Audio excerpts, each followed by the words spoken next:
Hey everybody, welcome to the Season 2 finale of Discover SPRINGFORD. I'm standing in front of George's Music, located at 99 North Main Street in Spring City Borough. Today I'm sitting down with the store manager, Tom Henderson.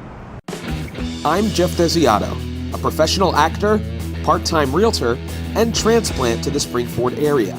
And I'm on a mission to find the best that SPRINGFORD has to offer.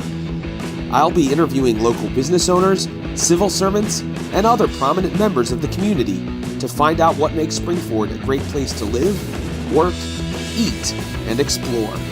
I invite you to join me on my journey as I discover SPRINGFORD. Tom, thanks for allowing me to come in today. I really appreciate your time. Well, thanks for coming over and visiting us. Yeah, no problem. We were talking a little bit before we hit record. I was giving you a little bit of my history with George's Music. Growing up in Philadelphia, there was one in Feasterville that we always went to. My cousins who play instruments, we all frequented the one in Feasterville before it closed. Then I moved to North Wales, and there's a George's Music right down the street in North Wales. And, you know, got all my strings, all my cables, everything from there. And then I found out that the original location is in Spring City, and I had never heard of Spring City at the time. This is 10 years ago, and I imagined it being like some like central PA location because I had never heard of Spring City.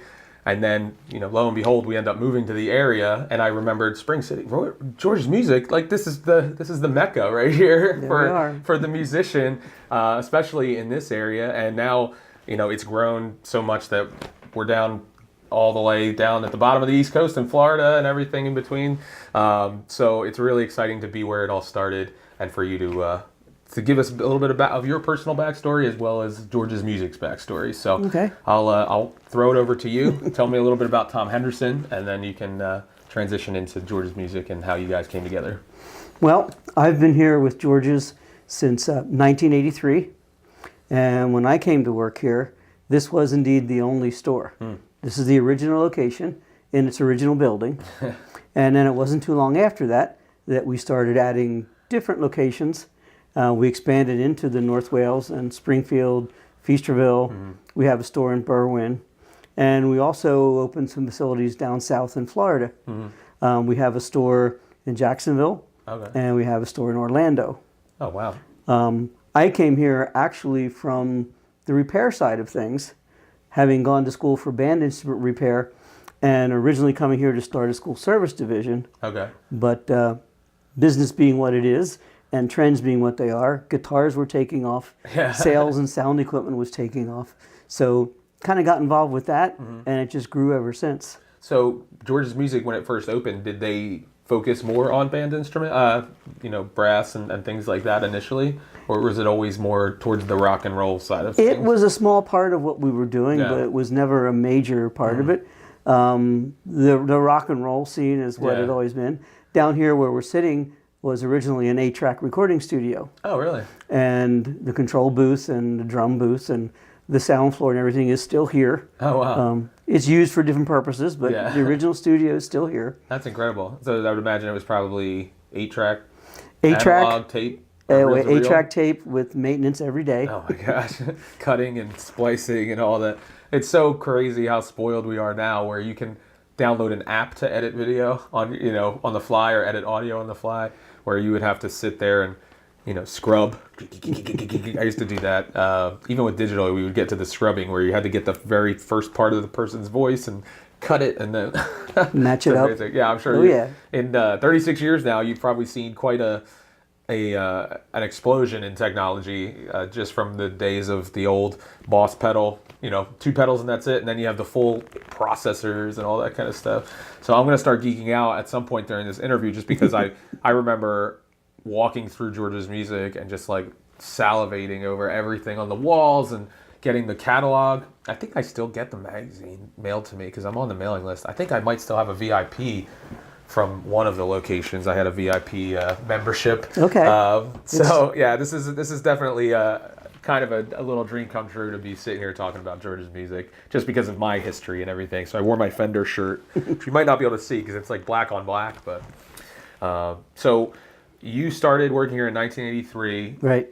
Specifically to repair instruments. Initially, where I came from, I worked for another music company. I was also in retail and in selling. Okay. So I had experience with that. Yeah. And so I was able to come in and sell as well as work on getting the band program off the ground. And it just worked out well to just keep going with what we were doing. Right. And how did you find out initially about George and George's music? How did you guys partner up? To not take too much time, when George first took over this building, literally my uncle and a business partner of his owned this building. Oh, really? And they had a business flipping houses and buildings and bringing in businesses. And they actually arranged and helped George to get into this building. Oh, really? And my uncle says, hey, there's this guy opening a music store in Spring City. Yeah. And I'm from here. Okay. I'm a SPRINGFORD graduate. So when I came home after I heard that and was visiting, I stopped in. Yeah. And I met George, and my uncle was here. And we got introduced kind of that way. Yeah. So you had moved away. You were no longer. I was out in York, Pennsylvania for 7 years. Okay. And we would get together every time I came home then for a weekend or something, we'd get together and talk shop. Yeah. And got to know each other and formed a friendship and a relationship. And the more we talked, the more we thought we could do some good things together. That's awesome. And I always liked George's reasoning for putting the store where he did and doing the things he did. Yeah. He was an education major. Oh, really? At your sinus, so another local boy. Yeah. And two things really happened. One, he always was the belief of if you have a doctor, put a doctor where it's needed. Well, these communities didn't have music or a community place to come for lessons or instruments or just that whole, put that together where you could go play, go learn to play, see community events. So he put the store where he felt there was the need for that store. Yeah.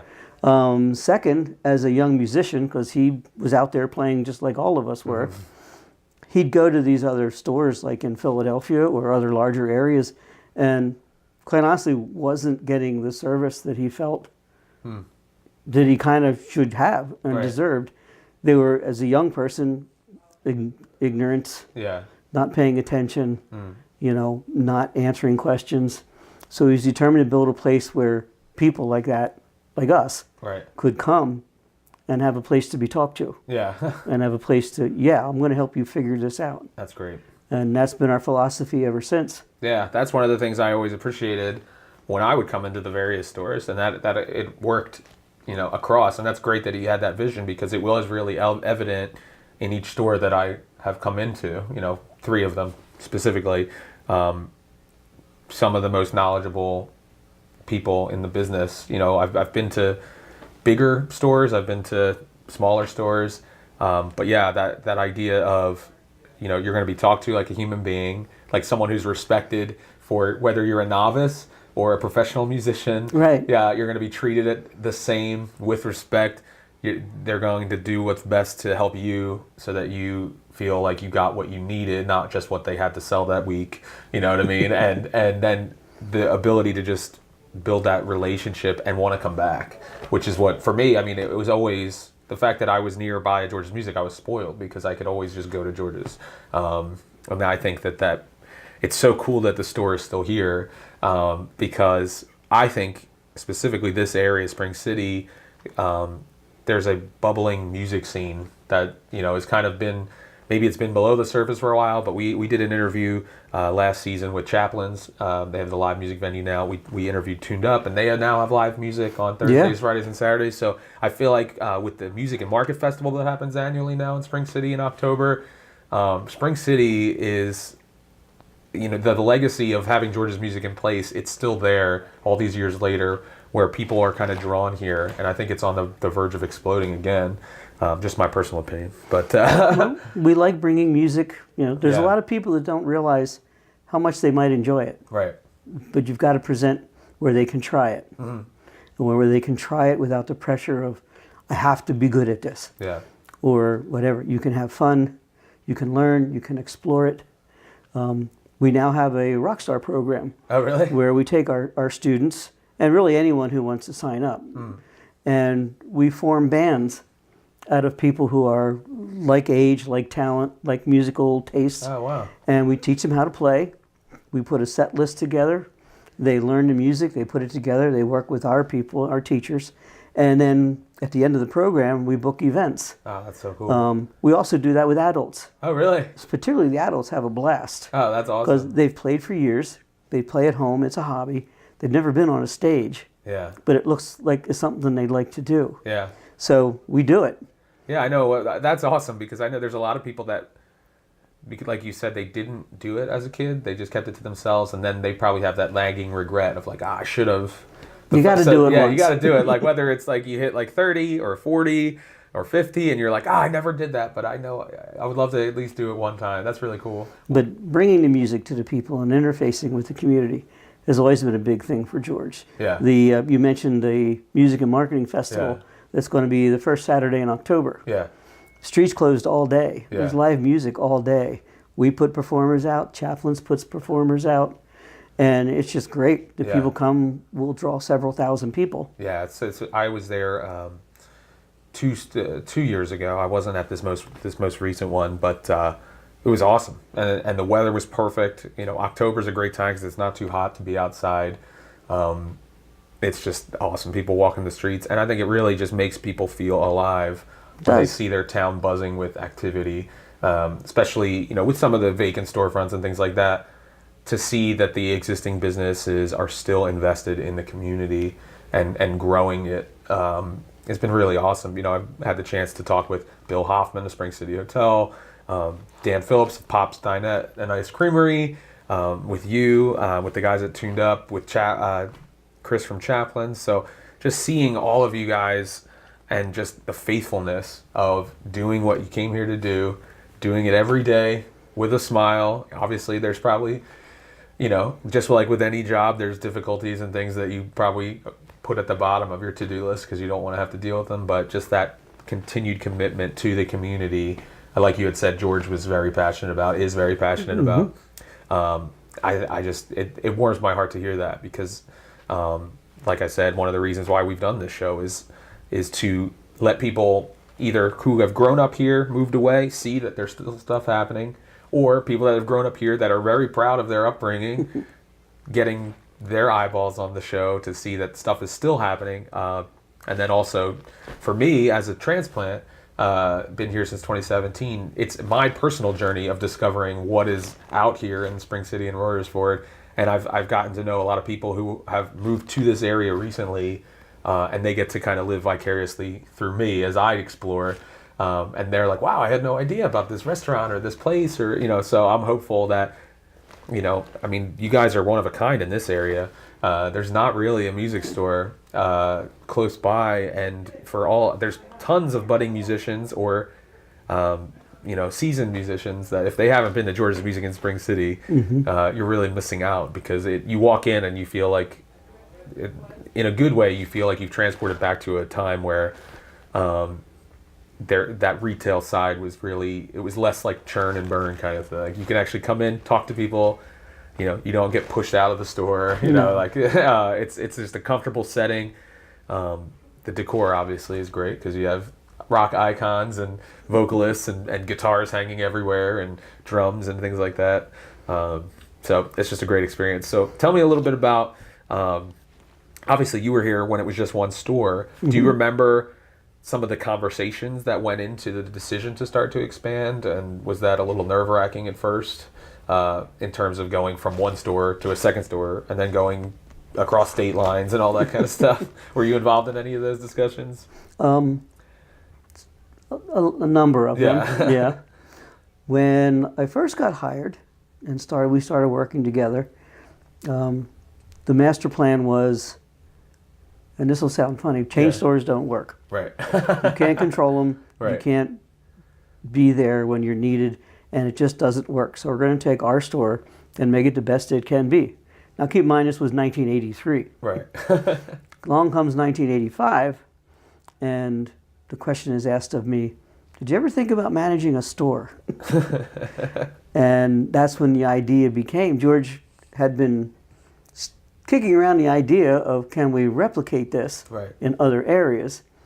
And he figured out what he felt was a way to do it, but still keep that I know your name when you come in.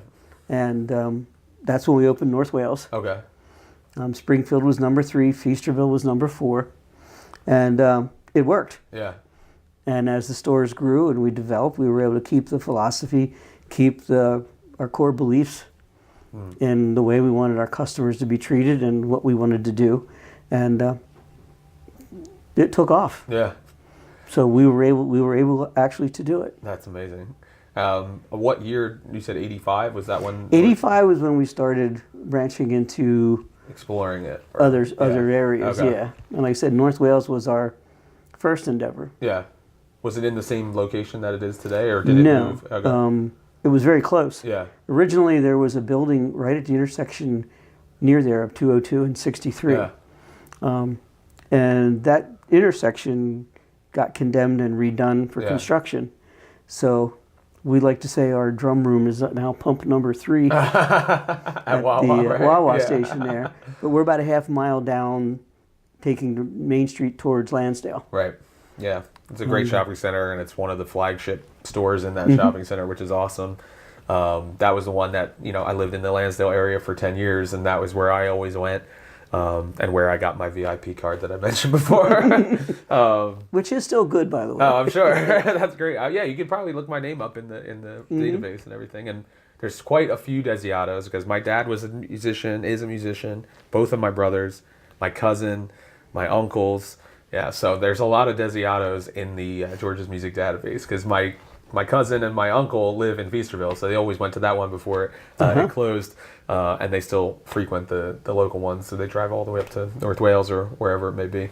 So you had mentioned that you are a Springford alum, yes, which I am. Is really impressive. Do you still make your home in this area, or do you commute to work every day? I'm nearby. I'm in Limerick. Oh, okay. Yeah. Near Limerick. Very close, yeah. Yeah. So did you play in the bands in Springford? I was a saxophone player in the marching band and in concert band and the stage band. That's awesome. Oh yeah, Yeah. we were all involved. Yeah, I know. I played. I was homeschooled for my high school, which at the time was not as popular as it is now. But our local school allowed me to participate in the extracurricular activities such as jazz band and drama, like the after school kind of thing. So I got to sing "It Had to Be You" with the jazz band for my senior at the senior concert. Even though I technically didn't go to the school, but I guess I was. They brought in a ringer because maybe they didn't have people to sing or something. I don't know. But you had mentioned before off camera about the importance of having that kind of musical infusion for young people. So you care to elaborate on that a little bit? Well, you see a lot of news and you see a lot of articles and you hear a lot of talk about schools and music programs. Yeah. And there are schools that do cut their programs and the kids lose the ability to play music as an extracurricular activity. Sure.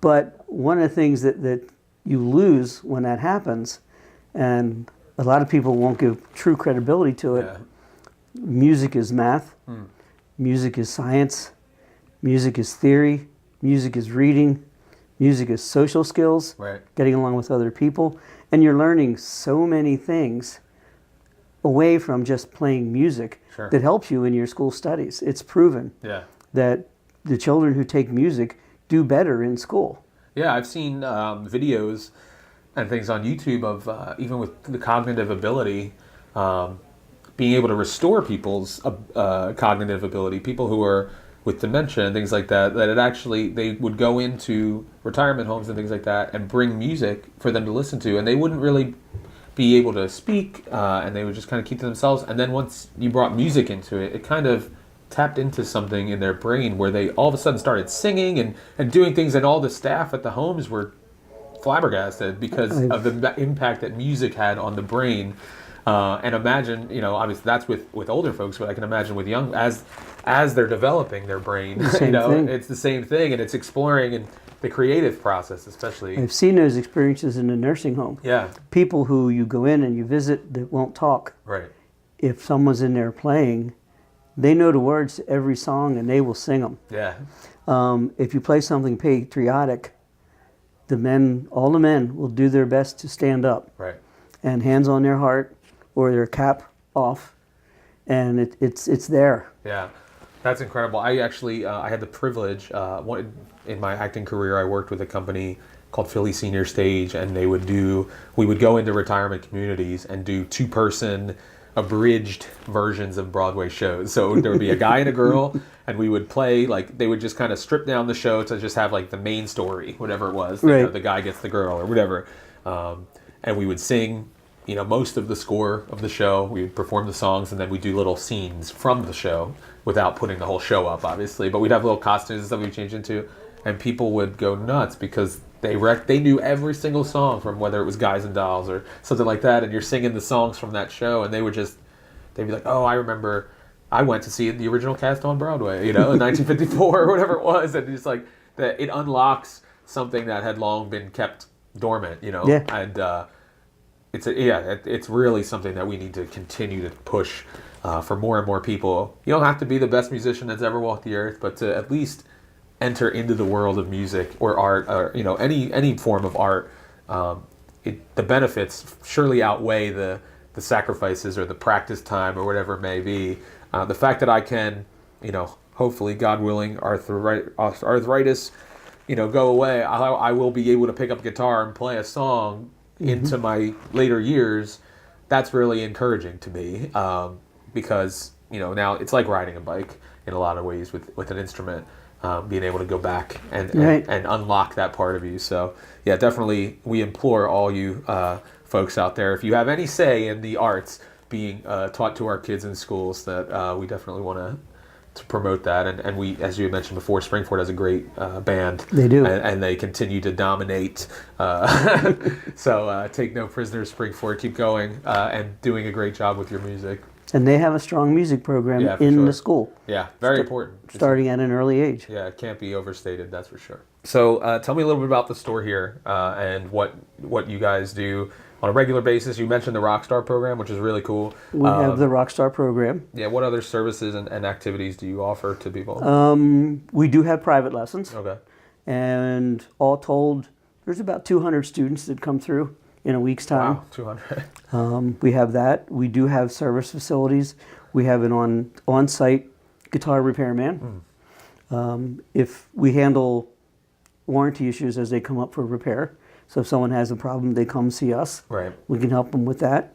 Of course, all the manufacturer brands we carry. Yeah. The products that we carry. If someone can't find what they want, or something needs to be ordered, we will special order and help people find what they need. That's great. And basically just, you know, what is your need and how can we help you fulfill it? Right. Yeah, that was one question. I'm glad you brought that up, because that was one thing I didn't know, is that does George's Music specialize in a specific brand, or do you only partner with certain brands, or is it, you know, as long as it's manufactured, we can get our hands on it in some way?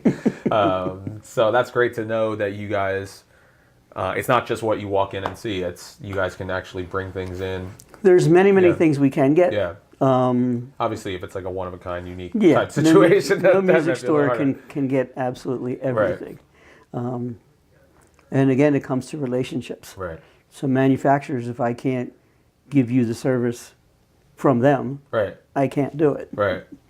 But if it's something we can do, we'll definitely do it for you. That's great. Yeah, actually, one year for Christmas, my dad gave me as a gift, he had all of my guitars maintenance by George's Music. So that's another thing. Not only have I had, so every guitar was, you know, they worked on the intonation, they polished it, they cleaned it, they like this was just like they got the deluxe treatment, all of my instruments. So that was really cool. So I'm a personal testimonial, I guess, for the George's Music guitar repair maintenance services. They were excellent and affordable. So I definitely recommend any of you musicians that need repair. That's Tom's specialty, especially, you know, with coming from the background of instrument repair is pretty awesome. So what instruments? I would imagine you probably play some, but which ones are your Started primary? out as a saxophone player. Okay. And played in bands and a lot of big band, a lot of concert band, that kind of thing. I got out of school, played in the weekend bands and stuff. Started playing bass guitar then, so I played a lot of bass. Rudimental keyboards. Okay. I would never say out loud I'm a keyboard player. But I play pads. Yeah, I can hold the chords and like add the ethereal background. But going out there and performing and making your music for people yeah. on the weekends is great. Yeah. Are you still playing? Not near as much. Occasionally. Not near as much. Yeah. But I'm kind of in the same way. I just recently put it down for the foreseeable future, and I'm focusing primarily on acting, singing. Still singing, but not playing as much as I used to in bands and things like that. So, but I'm sure at some point the itch will need to be scratched. Oh, that never goes away. Yeah, right. Nor does when you open the box when something new comes in and it's sitting there and I gotta have it. Yeah, right. That's great. Well, tell me a little bit about as we can start to wrap up a little bit. Any future plans that you're able to share about that were events that you have coming up for the store, and then what you envision George's music to be going forward, specifically the Spring City location since you're the manager here, and then you can let people know how they can, what your hours are and how they can get in touch with you. We plan on very much continuing and expanding our Rockstar program. Nice. Possibly even branching out to things other than rock bands, acoustic duos, trios, vocal things Right. like that it's all open door right now. Sure. So that could go all kinds of directions. We do have two websites online, Okay. two e-commerce sites. Okay. There's georgesmusic.com and there's musiciansbuy.com. Okay. Both are ours, both are run by us, where you can go on and see product and look at it. Now, you can do it that way, but everything on those sites is available through the stores. Okay. So you could go look it up, find it, read the specs, watch the videos, and contact us. Right. We can bring it right here for you. We do have our Facebook page, which is George's Music Spring City. Right. Just Google that and you'll get us. As far as reaching us here, you can reach us by our phone, which is 610-948-7810, or you can email us at springcity@georgesmusic.com. We're here Monday through Friday from 10:30 a.m. to 8 p.m. Saturdays we're open from 10 a.m. to 6 p.m. and we're currently closed on Sundays. Okay. That's great. But it's been great. Yeah. I appreciate you coming to see Oh, us. no, thank you so much. This was awesome. Thank Like you I very said, much. this was kind of like a my musician's nerd fantasy. It was getting to sit down and hear the story of my hometown music store that I frequent. And then the fact that it was just too coincidental that I moved to this area where it all started when I had already been a fan and patron of George's music in its variety of locations. So to come back where it all began is really cool for me. So thank you. I appreciate Tom, it. I really appreciate the time. And you'll be seeing me in here. And my kids they're taking piano lessons. They're aspiring musicians themselves. My one son got a ukulele for Christmas. My other son wants to play drums. So I'll probably be in at some point once we decide to transition from drum pad to actual live kit. Which is always I don't know. I tread lightly with that because I grew up with two drummers. My brothers both played drums, and we lived connected to another home. We were at an end row home in Northeast Philadelphia, so I know it was always hit and miss what times they could play in the basement without disturbing the neighbors. There are electronic drums now that have a volume that's control. true. And headphones, which is great. Yep. So, and the technology of them is amazing. I remember when they first, years ago, that you could tell they were, electronic in a way. They hadn't quite gotten the sampling right, but now you can't tell the difference anymore. It's pretty impressive. No, it's that you can use them and they do the job very well. You can do like, I want an 8-inch snare. I want a 6-inch snare, and you're just like, it's unbelievable the way they just sit there and sample every possible variation. It's pretty cool. So, well, Tom, thank you so much for your time. Thank you. I really appreciate this.